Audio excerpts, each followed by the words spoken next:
ဆရာမမိုင်းပါလို့တရားနာနေ ဆရာတော်ဦးကိုမင်္ဂလာရေပါထုတ်ဆရာတော်ရေပြီးတော့တရားလေး တရားနာ ဒါလေးပြမယ် စုပ်ပြီးရှင်းနေမျိုး ဝိရှာနေ ကဘာလုံးတဲ့အခြေခံတက်ကံရှိဘူး ဆရာတော်ဇောတိတာ မျက်တိဖို့လိုတာငွေရှာလာမခတ်ဘူးပညာတတ်ဖို့လိုတယ် ဆရာမကတရားလဲနာပါတယ်တရားလဲဟောပါတယ်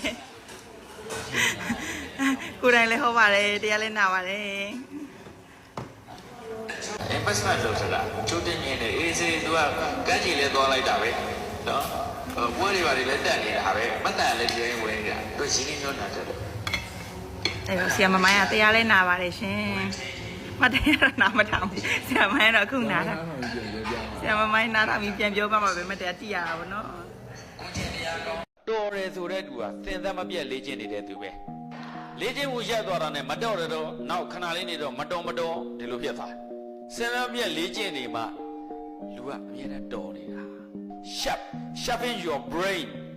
မင်းတို့အုံနောက်တွေကိုအမြဲတမ်းသွေးနေရ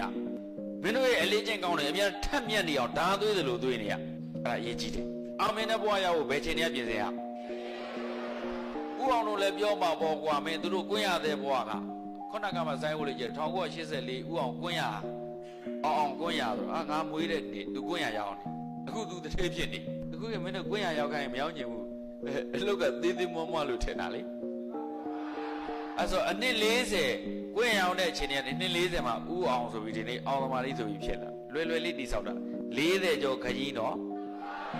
သူပြောပြပါလိမ့်မယ်ဘလောက်ပြဿနာအခက်ခဲအကျက်တွေနဲ့မုံမုံကြက်ကြက်ဖိဖိစီစီနဲ့ဘလောက်ခံခဲ့ရတယ်လဲဆိုသူပြောလိမ့်မယ်ဒါတွေမင်းတို့ကြားနေရမှာကောင်းမြတ်တဲ့ဘဝဆိုတာအချိန်နေစိုးတွေမှာကြိုတင်ပြင်ဆင်ကနောက်တစ်မျိုးအချိန်နေစိုးတွေမှာအခက်ခဲတွေရှိနေတဲ့အချိန်မှာကြိုတင်ပြင်ဆင်ထားခြင်းဟာကောင်းမြတ်တဲ့ဘဝအောင်မြင်တဲ့ဘဝအတွက်ပါဟုတ်နော်ဒါကြောင့်အောင်မြင်တဲ့ဘဝရဖို့အတွက်ဆိုရင်အချိန်နေစိုးတွေကိုမကြောက်နဲ့